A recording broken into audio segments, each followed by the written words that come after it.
Comment choisir son IA? Sur quels critères s'appuyer? On va poser la question à mille vues, justement. Alors, comment choisir son IA et quels sont les critères? Déjà, vous m'avez parlé de 5 critères. On va commencer par le premier, le scope. Oui, alors, avant d'attaquer ce critère, juste un point. Vous pouvez faire confiance à des vendeurs d'IA, bien sûr, comme vous pouvez faire confiance à des vendeurs de voitures ou comme vous pouvez faire confiance à des vendeurs d'électroménager. À un moment ou à un autre, il faut avoir des normes.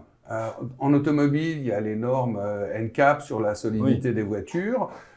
Il y a des normes de consommation énergétique sur l'électroménager. Avoir un minimum de garantie. Il n'y a pas de normes aujourd'hui sur l'IA. Donc, ça va être un tout. Le premier critère, c'est le scope. De quoi vous avez besoin? Est-ce que vous avez besoin de 30 solutions d'IA? Est-ce que vous avez besoin de 2 solutions d'IA, de 4 solutions d'IA? Et à partir de là, vous allez rentrer dans une logique de choix qui va être différente.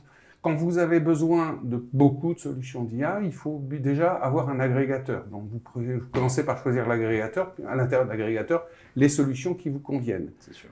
Quand vous avez besoin de quelques solutions d'IA, vous pouvez vous tourner vers des industriels, et ça a été notamment l'objet de l'alliance que nous avons fondée avec Therapixel, c'est d'offrir pour des acteurs qui ont un besoin limité de solutions d'IA, os, poumon, mesure, mammo. Une solution packagée avec juste un seul connecteur et donc leur faciliter la vie. Ça, c'est le premier critère. Le deuxième critère, c'est la performance. Le deuxième critère, c'est la performance et c'est là le plus intéressant parce que la performance, aujourd'hui, il y a plein de façons de la mesurer, mais il n'y en a pas beaucoup qui soient objectives. Donc, fondamentalement, il y a 3 façons de mesurer la performance. La première, de mesurer sérieusement la performance. La première, c'est de participer à des études comparatives internationales du type du projet R qui a été publié cet été dans Radiology, cet automne. Donc là, on prend plusieurs solutions qui font la même chose. Plusieurs solutions qui font la même chose, on compare, mais on compare sur la base d'un protocole qui est sérieux, défini, et sur la base... indépendant, et sur la base de solutions qui sont...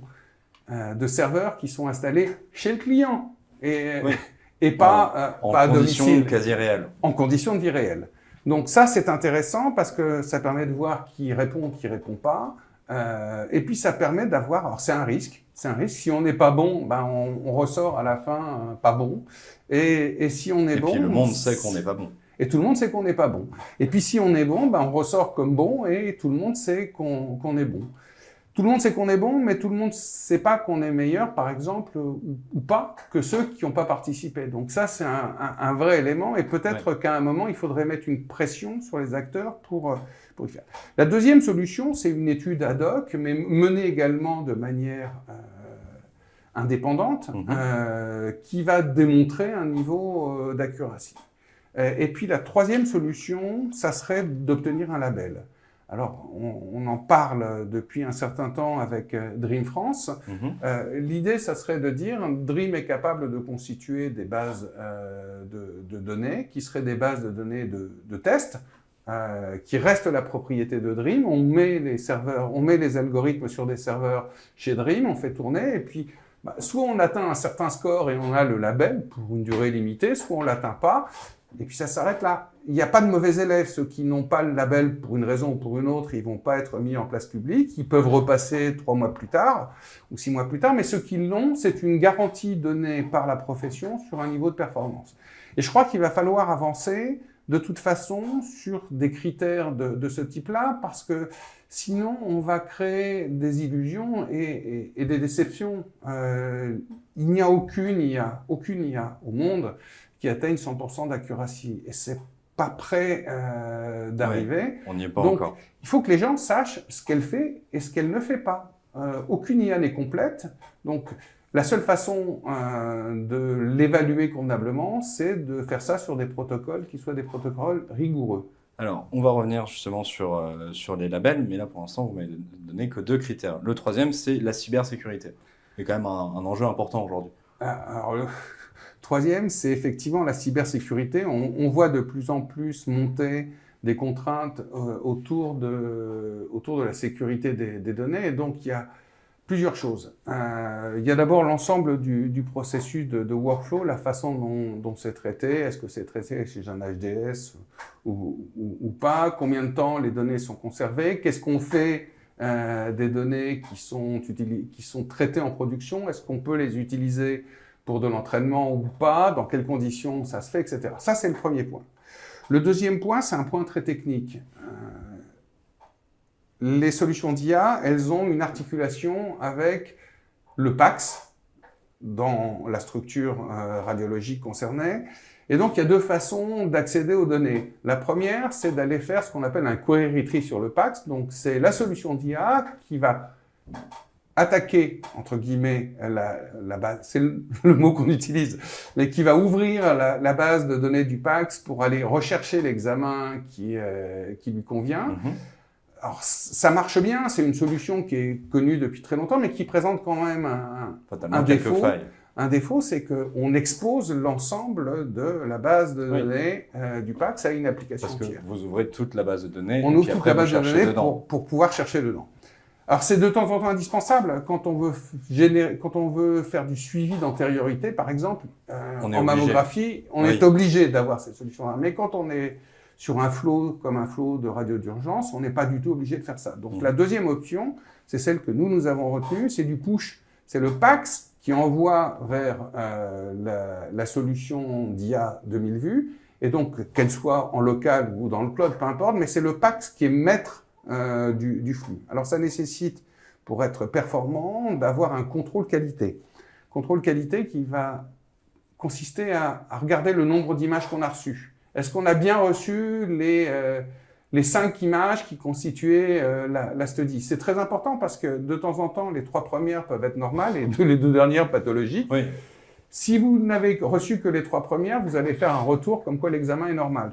Donc, quand c'est du push, que la responsabilité est du PACS, on est obligé de faire ce contrôle de cohérence et de renvoyer une information.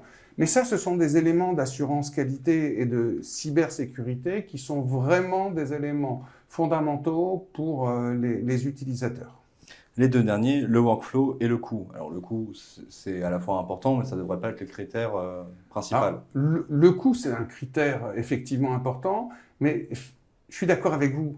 C'est un critère parmi 5 critères fondamentaux. Bien évidemment, il ne faut pas que ça soit déraisonnable par rapport à la valeur de l'examen, mais il faut aussi que le fournisseur d'IA il ait de quoi vivre.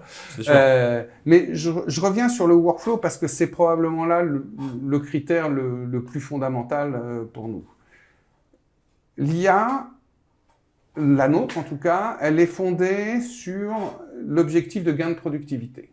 Et donc, il faut que l'ensemble du fonctionnement de toutes les étapes de l'IA soit aligné sur cet objectif. Oui, il faut qu'il y ait un gain net pour le radiologue. Il faut qu'il y ait un gain net pour le radiologue et il faut que les outils soient des outils performants à chacune des étapes. Donc, qu'est-ce qu'on fait? La première chose, c'est qu'on a cette fonction de push. Donc, dans le push, on va recevoir un certain nombre d'examens qui ne sont pas couverts par l'IA. On va juste les analyser automatiquement. On va définir que la zone anatomique n'est pas couverte par l'IA. Un massif facial, par exemple, n'est pas couvert par l'IA. Et on va les renvoyer immédiatement comme hors-scope. La deuxième étape, ça va être de définir quelle est la zone anatomique concernée, quelle est l'incidence de prise de vue et quels sont les critères qui vont déterminer les bons algorithmes. Je vais prendre un exemple. Si vous prenez un pied qui pend, c'est probablement un pied sur lequel on va essayer de faire une détection de fracture.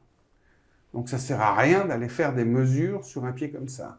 À l'inverse, si vous prenez 2 pieds en charge, c'est probablement des pieds sur lesquels on va faire des détections de mesures, enfin des mesures anatomiques, des mesures orthopédiques. Et donc, sur cela, on va privilégier les algorithmes de mesure. Cet outil de classification des examens est vraiment un outil indispensable, à la fois parce qu'il permet d'appliquer les bons algorithmes et de ne pas envoyer des informations inutiles aux radiologues et perturber le PACS, et en même temps parce qu'il va générer la suite. Une fois qu'on a la zone anatomique, une fois qu'on a l'incidence de prise de vue, une fois qu'on a la détection d'une pathologie ou une mesure, il faut convertir ça en un pré-rapport. Et c'est là l'une des innovations majeures de 1000 vues. Dès l'origine, on a su produire un pré-rapport. Mais on a produit un pré-rapport avec les limitations qui étaient celles de l'IA de l'époque, c'est-à-dire qu'on n'avait pas d'indication, on avait juste une donnée relativement limitée sur la partie pathologie. Et donc, depuis, on a beaucoup travaillé sur 2 axes. Le premier, c'était d'enrichir le pré-compte-rendu avec une description médicale de la pathologie sur laquelle on avait mis une box sur l'image.